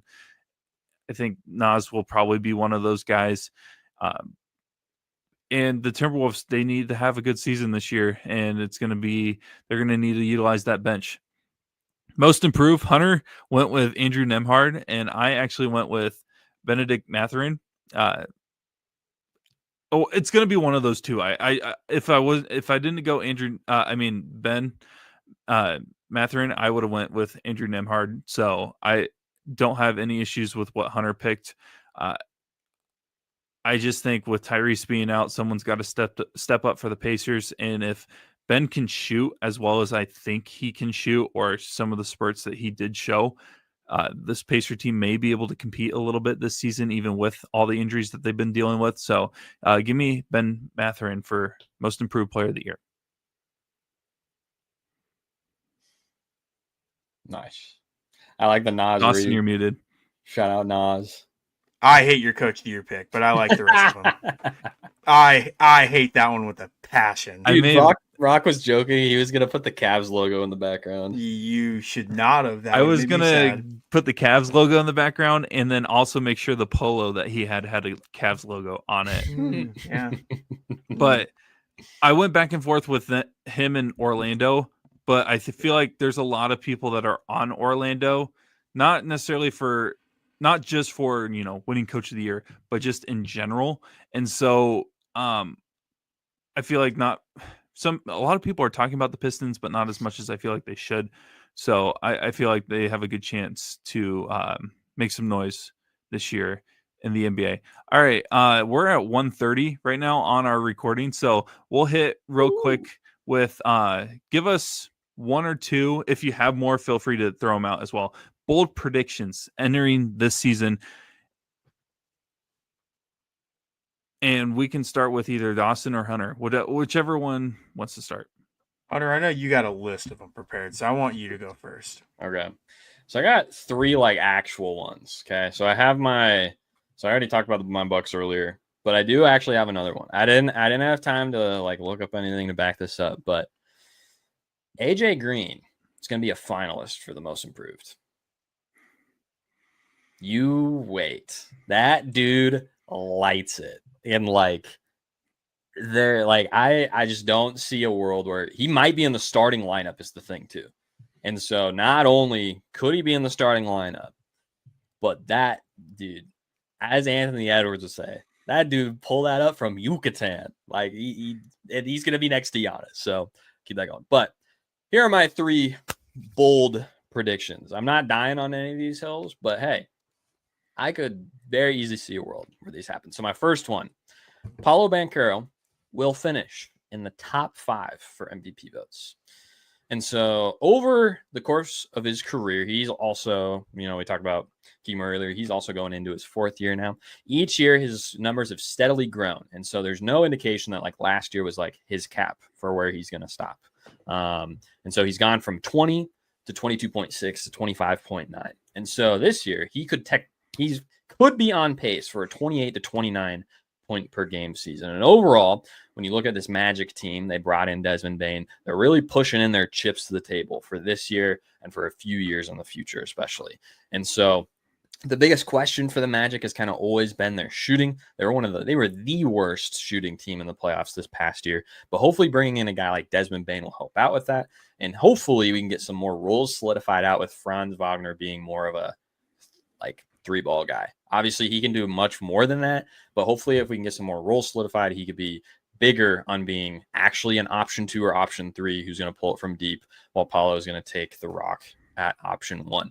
But overall, he was already in the 91st percentile as well and getting to the foul line. And so if they're able to open up the lane more with more spacing, not only was he going to have more opportunity to get to the rack and score, but he's going to have more opportunity to go to the line as well. And so even if he's able to keep his free throw percentage, that was hovering around like 73, which is actually worse than I thought it was going to be. If he can even bump that up a little bit, that's already 1 or 2 free points right there. And so just from that, enough could be big. And like we talked about earlier, East is struggling. So he's going to have the team success to back up those MVP votes too. Second, this one, I promise my other 2 are much shorter. Well, actually, this one's shorter. My third one will be interesting. But second, Portland is going to be involved in the dogfight in the West. They're going to finish over 500 and be in the conversation for escaping the play-in. Not just making the play-in, escaping the play-in. Shout out Scoot Henderson. So again, this is something that like the stars kind of have to align, but honestly, I don't even think all these things have to happen for that to be the case. And so Denny Avita is already like an MIP favorite. He was looking phenomenal at the end of the season. Like he was he just looked so skilled in that 3 and 4 spot, and he was quick enough to play, like get by guys when he's playing the 4, but also big enough when he's playing the 3 to just kind of like do what he wants sometimes. But you have that. You have the continuing development of shout out Scoot Henderson, Rookie of the Year. You have the potential twin towers of Klingon and Young Hansen. And so with DeAndre Ayton being gone, like these are the 2 guys that are going to be shoved in there, right? And Klingon's already phenomenal defensively, and Yang Hansen being more of a potential offensive guy. If those 2 guys are able to take a leap, that's already going to be big. Shaden Sharp still doing his thing. He's one of the most exciting players, in my opinion, to watch. But then you have Tamani Kamara, who was getting some crazy depoy shout-outs at the very end of last year. He could still do his thing. Then you bring in a guy like Drew Holiday to add to that defensive intensity. And let's not forget, they have Damian Lillard now. if he comes in at the end of the season and looks even like a fraction of himself and they're already in this dogfight, that's already going to help them. And so this team is young and they're potentially crazy deep. And lastly, I teased this earlier. We already talked about the Kings. Sabonis will be in the East at the trade deadline. And I have three teams, three potential mock trades. And also, I'm not like other people. I'm throwing in my problem with the mock trade because all of these are a little crazy. And there's some big problems with each of them. First team, he's going to the Celtics. He's going to end up on the Boston Celtics, and I'm going to hate my life. But here's what this trade looks like. This actually was brought up by Bleacher Report. There's one thing that has to change with it. This is when Niang was still on the team and they had him being traded, and they kind of already did that. But this is what they had originally. So Boston received Sabonis for Anthony Simons, Sam Howard, Neemias Queta, and then Niang. And that would have to be replaced with somebody with a contract around like $2 million. So kind of like I was talking about earlier, everybody's worth $2 million. And then there was a couple of picks in there too, because the Celtics somehow still have their picks. The problem is that this is very expensive, very, very, very expensive, and the Celtics don't really have all that money to throw around. They'd be paying like four guys like $30 to $40 million, and that does not work well. Second team, you guys talked about them trading away somebody. My thing is I think the Hornets are going to bring in a co-star, and that's going to be Domantas Sabonis. Charlotte will receive Sabonis for Miles Bridges, Colin Sexton, and a couple of second rounders because they can't really get rid of their first rounders, but maybe they'll up the price there. That allows an actual co-star to come into Charlotte, help out with LaMelo. I love Brandon Miller, but I think he's still like a year or two away from really showing out a bit. And so this will help them within that kind of play-in scenario. And especially with the East looking really weak, this is them trying to do something to compete. The problem with this one is that the Kings would be in dire need of a big man. And that's not something the Hornets have right now. They have, I think, Miles Plumlee or Mason Plumlee. I can't remember. I'm tired now. That's like all they have, though. That is their big man. They got rid of Mark Williams and Nick Richards for some reason. They got rid of both of them. And so the Kings would either need to bring in somebody else when they unload the rest of their team, or they would have to rework that one. But my last team, and this one I think I hate the most, is he ends up at the Miami Heat. And this trade would probably be the smallest of each of them because it just works out this way. They would end up sending Bam Adebayo and Jaime Jaquez to the Kings. Now, the problem with this is that there's already been like some question marks around Bam and like staying in Miami. Bam just hasn't really improved as much as I think a lot of Miami Heat fans were hoping. And so this would have to be like Bam's unhappy and the Heat are unhappy. But especially if the Heat are really bad this year in a really bad East, they might look to unload this. But the problem with this is going to involve a lot of the biggest names in any of these mocks. And neither team really gets any sort of future. And so neither one of them are really setting themselves up for success besides somebody getting Jaime Jaquez. And that's just such a small thing that I don't know if the Kings would go in for it. So those are my three big, bold predictions. Jeez. Are you excited for Sabonis to be on your team, Brock? No. What do you mean? Cameron Boozer. What do you mean? No, you're going to get Sabonis and you're going to like it. Yeah. I like all those. Those aren't like the. I like the Hornets trade though. The like, Hornets trade makes sense. Like that one. That one makes sense. I like that. I'm gonna miss the watching Hornets games and just hearing Bridges gasm. Oh my god! Shout out Eric Collins. I'm gonna miss the Bridges gasms, but yeah. No, but good. That's good great. Good That's hot great. takes. I like those. All right. Do I have the floor now? you have the floor. All right. I'm gonna go from lukewarm take to scorching hot take. It's a ladder system. How scorching Lukewarm? we talking? Like, are we talking Scoot Henderson? No, not that scorching. You guys can be the judge of it. The lukewarm take I have is I think the Magic get the number one overall seed in the East. I am a Cavs fan, but the Cavs already have injuries going into the year. Garland's going to be missing the first month or so of the season. And we saw they went pedal to the metal last year in the East, won 64 games, and it ended up they bounced in the second round. I think Kenny Atkinson is really just going to take it easy with this Cavs team. He knows, especially with guys like Lonzo, he just got to get him to the playoffs, and then whatever happens from there happens from there. So I think the Magic win or get the number 1 overall seed in the Eastern Conference.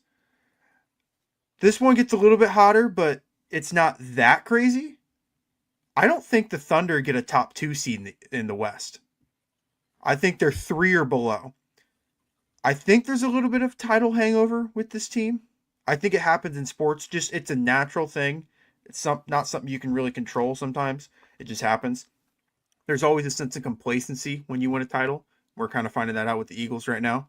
They started off the year 4-0 and now 2-0, and now the world's on fire and can't really figure anything out. Not saying that's going to happen with the Thunder, but I just think the West is so loaded that this wouldn't be like super, super, super far-fetched. Because like the Rockets are really good. I think the Nuggets are going to be really good. You still have teams like the Clippers, the Lakers, so on and so forth. Like that wouldn't be like the most absurd thing that I've heard. This one though, I don't know if you guys are going to like this one.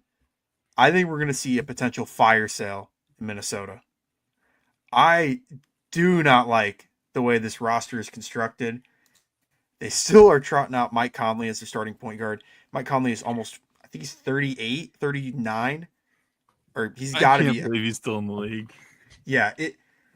And I've never been a fan of Gobert. Never been a fan of Julius Randle. But the fact that Ant is on this team, I will always have them in a higher regard. I don't know. I think we're going to get to the trade deadline, and I think Minnesota, I don't want to say they're going to be below 500, but they're going to be selling off some of their pieces. I don't think they'll move off of Ant, obviously, or like Dillingham for that matter, but I think everyone else is going to be on the board, and they could potentially be a team that maybe misses the playoffs. Maybe they're in that play-in game where they might lose that second game, so who knows? But yeah, those are my hot takes. Do you see a world where Anthony Edwards is involved in any of those? In the trades, no. Unless he is the enforcer, like he's like going out and saying, hey, I'm done with Minnesota, which I don't really see. Unless he's going out in public and saying that, no. But I think just honestly, everyone is on the table to get traded there. Because Julius, he had a really good series against the Lakers. Second round wasn't that great. Rudy Gobert is Rudy Gobert. He averages 10 points, 11 rebounds, 2 blocks. That's it. Unless he plays the Lakers, then he turns into Wilt Chamberlain. But I don't know. I was about to say he did shut down the whole league once. He did shut down the whole league. It's just Crazy.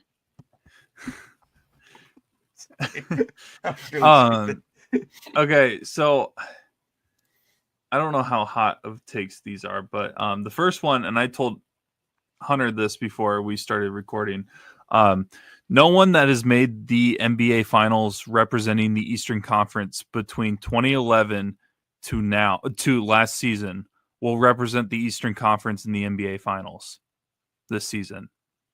So Boston will not, Indiana will not, Milwaukee will not, Cleveland will not, Miami will not. So you got the Magic, the Knicks. What about the Raptors? The Raptors might. Oh, the Raptors. Yeah, sorry. The Bulls. They can't. About Matas Buzelis, dude. No, the Bulls could. Bulls. They never made the finals. So yeah. It will be a team that has not made the finals from the Eastern Conference from 2011 to 20. I guess you can even do 2010 to 2025. That's crazy. Because picking the Sixers then. Jeez. That next one is. See, I don't know because I just hate this team so much. So maybe this is more just me hating them. The Denver Nuggets will be in the play-in this year. Wow. I know that they made a trade for Cameron Johnson, and I know that their roster may look really good. I just think that they're going to hit stretches that are going to be really struggling for them. And honestly, it's more of it might be even more of I think that there are going to be teams that are taking huge jumps in the Western Conference this year. I really could see a situation where the Spurs make that a run to the conference finals this year potentially. Which, you know what, that will be my third one. The San Antonio Spurs not making the conference finals. The San Antonio Spurs, though, will make a blockbuster trade before the trade deadline to solidify that 3-4 spot for them that I feel like they may or may not be lacking. You know, there's a power forward that he's been rumored to be in the trade. Stop. What? What? He didn't say anybody. I didn't say. Yeah. I could have been saying George Niang. Yeah. You have no idea who I was getting ready to say. Okay, keep going then. Keep going. Yeah. No, keep going. Maybe they need a guy like George Niang. No. Keep going. Keep going with your original I thought. don't know. There's a couple power forwards out there. Any specific division? Central Division. I heard Larry Nance Jr. might be available for trade. Yeah. Any state? Gotta be. Any state might be. You know, it does start with the W. That state. But anyways, I just think that Bobby Portis. Bobby Portis will be a San Antonio Spur. Let's go, Kyle Kuzma. Kyle Kuzma to San Antonio. Okay, just so we can get this show kind of wrapped up. I just think that San Antonio is going to take a big step. Dallas, I feel like, has a good roster. Who knows? Maybe Golden State can maybe be somewhat competitive. I just think that potentially there's a situation where I see Denver will be playing in the play-in this year.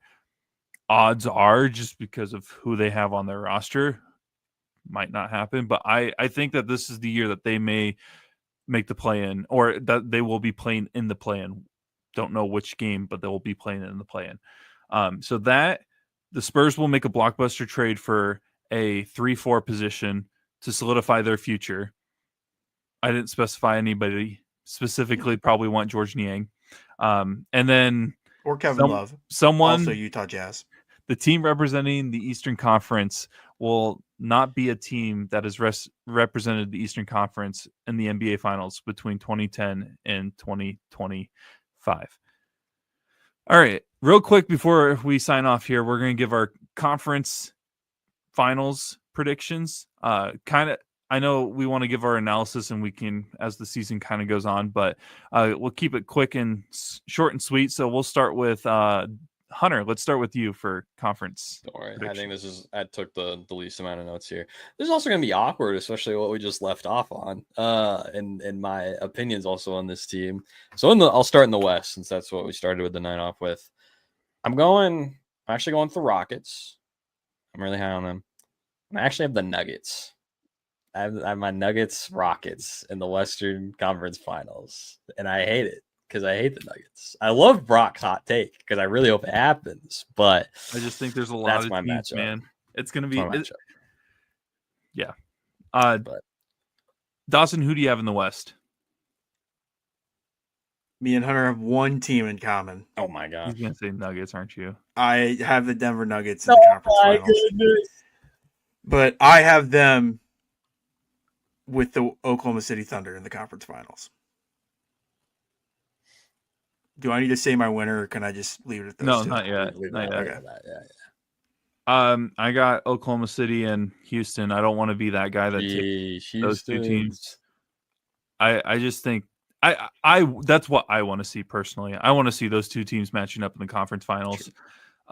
If it's not one of those two teams, and I had to switch one of them, I'm not kidding. Give me the Spurs. I think that with that blockbuster trade that I want, my bold prediction that I gave out, I think that the Spurs will put themselves in that position to compete for the West.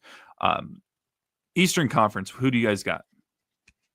So I have the New York Knicks. Actually, they're going back. They're heading over there, and I have them playing the Cleveland Cavaliers in the Eastern Conference Finals. Just curious, do you see them being 1-2? I do think, I don't know if they'll I mean, yeah, probably 1-2. I think the Knicks will be the 1 seed. That's what I started off with. I think they end up on top in the East probably, and then I probably have the Cavs. Oh no, hat went on backwards. Oh my gosh. All right, no bias. No bias. Cavs are making the conference finals. No bias. I thought you were gonna say the Pacers. No, really scared. Definitely. I was waiting for the Wizards. That'd be really funny. They're playing the Orlando Magic in the conference finals. Let's go. Okay, so I've went back and forth multiple times.